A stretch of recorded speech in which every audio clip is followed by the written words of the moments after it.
Mais um blend de informações aqui no canal Café do Setorista. E nesse vídeo eu te falo que o Corinthians conversa com parceiros para tentar contratar no mercado da bola, parceiros que podem fechar, inclusive os parceiros atuais do Corinthians. Aliás, nós vamos falar também nesse blend de informações que o Corinthians pode ter a omoplata mais cara do Brasil. Vou te contar os valores do novo patrocinador corintiano. Vamos também falar nesse blend de informações os contratos do Corinthians que terminam, de atletas que terminam nesta temporada e no início do ano que vem. E, claro, a escalação do Corinthians para enfrentar a Ponte Preta pela 5ª rodada do Campeonato Paulista. Eu sou o Samir Carvalho.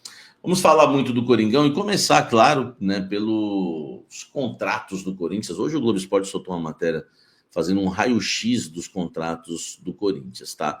É uma matéria grande, depois vocês acompanham lá, uma bela matéria do meu amigo Iago Rudá.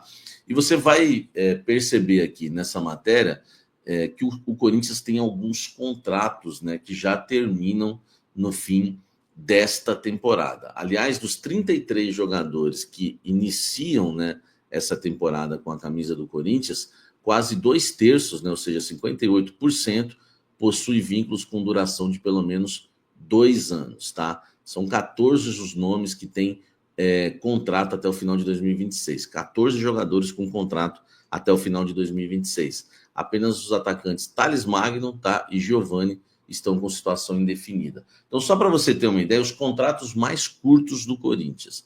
Thales Magno, empréstimo até junho desse ano, tá? Até junho de 2025. O Giovani até 31 de julho de 2025. Eu não entendo, eu acho que foi um mal que o Ramon fez em afastar o Giovani, porque o moleque tá ganhando uma folga e recebendo do Corinthians, ganhando uma folga de quase um ano, né? Porque se ele ficar até o término aí do seu contrato, até o fim, né, de julho desse ano, tá? Então, Thales Magno e Giovani são os jogadores que têm contratos mais curtos com o Corinthians. Thales Magno em junho desse ano, dia 30, e 31 de julho, o Giovani. Depois vem os contratos que terminam no final desse ano. E aí você vai aí julgando se você acha que o Corinthians deve comprar, renovar com cada um deles, tá? Thales Magno, aliás, se for para comprar 13 milhões e meio de dólares, o Corinthians tentando um novo empréstimo, por enquanto nada ainda definido. O Giovani, enfim, você já sabe. Matheus Bidu, final de contrato nesse ano, tá? Você renovaria com ele? Gustavo Henrique, final de contrato esse ano. Você renovaria com ele? O Michael, né, o empréstimo termina no final desse ano. Você compraria o Michael? O Romero, final de contrato esse ano. Você renovaria com o Romero? E tem mais 2 contratos curtos, né, também no Corinthians, que são os casos do Igor Coronado, que, né, o contrato dele, né, termina no dia 14, né, de fevereiro, que já no início aí de 2026, tá? Do outro ano, tá, gente? 14 de fevereiro de 26, tá? Já falei os contratos terminando esse ano, agora um pouquinho para frente só, né? Terminou 2025, em fevereiro de 26, o Coronado já fica sem contrato. E o Memphis, que termina o seu contrato na metade de 2026, até junho de 2026. Aí depois vem um monte de jogadores aí com contrato, né, até o final de 2026, caso do Cadu, do Hugo, né, contrato, né, André Ramalho, João Pedro Choca, André Carrilho e o Héctor Hernandes, tá? Então, só um pente fino desses contratos, aí, boa matéria do GE, queria passar para vocês, o que vocês acham aí, né, renovaria com quem, mandaria embora? Comenta aqui embaixo e deixa o seu like. Ó, a escalação do Corinthians, como eu adiantei para vocês hoje no Almoço com a Fiel, o Corinthians deve ir com um time reserva mesclado, mas com mais reservas do que tudo, e com o Hugo de titular até para ganhar ritmo de jogo. Ainda a gente não tem, né, a confirmação se é isso mesmo, mas é o que deve acontecer, tá? Hugo Souza no gol, aí depois na lateral direita Léo Maná, você vem com João Pedro Choque e Félix Torres fazendo a zaga, na esquerda o lateral esquerdo Hugo, tá? Ou até o Palácios mesmo, começando uma partida. No meio campo pode ser José Martínez de primeiro volante, o Rian na esquerda e o Charles na direita, tá? O Alex Santana também pode ser uma pedida aí. E lá na frente o Romero, Héctor Hernandes e Thales Magno, talvez o Pedro Raul. Se tiver um pouco de coerência, né, a comissão técnica começa com o Héctor Hernandes, porque se o Pedro Raul ficou fora do banco da partida contra o São Paulo e o Hector ficou no banco, quer dizer que o Hector hoje é mais importante para a comissão. Então, tem que ser o Hector, né? Nesta quarta-feira, jogo contra a Ponte Preta, 19h45, no estádio Moisés Lucarelli, quinta rodada do Campeonato Paulista.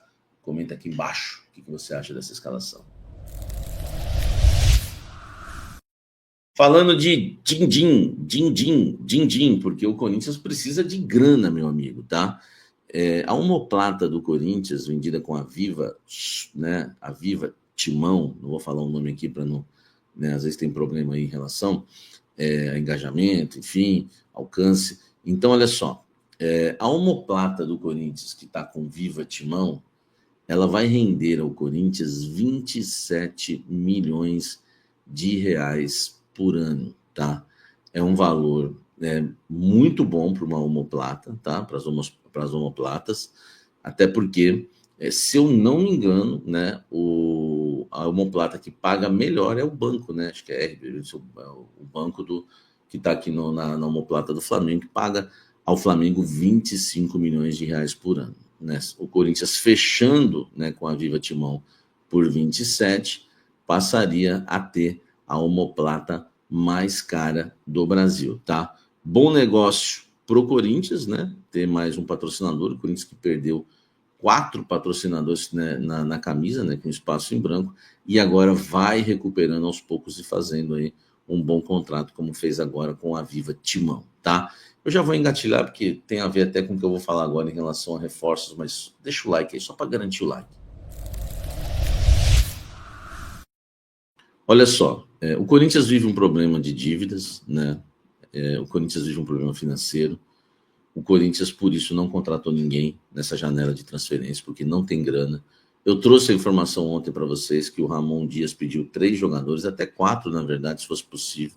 Houve o não, porque não há grana, né? E hoje uma atualização, até uma fonte que viu a minha matéria, leu minha matéria, viu os vídeos que eu gravei, me disse o seguinte: Samir, tá certinho o que você falou, só que existe uma chance de contratar, que nós estamos tentando, que é com novos parceiros e até com os parceiros atuais. Então a jogada do Corinthians é chegar na Viva Timão aí, né, que não é esse o nome exatamente do parceiro, mas só para você entender, já houve até uma conversa com eles, tá? Para tentar uma grana extra em relação a reforços e se eles estariam interessados a investir também em reforços. Tem a grana, claro, da patrocinadora Master e de todos os contratos que o Corinthians fechar, o Corinthians vai tentar um acordo, um plus aí para, né, conseguir contratar jogadores no mercado da bola, inclusive uma empresa de fora, né, que o Corinthians negocia e tenta fechar também, né, para a camisa, com a ideia de contratar novos reforços, tá?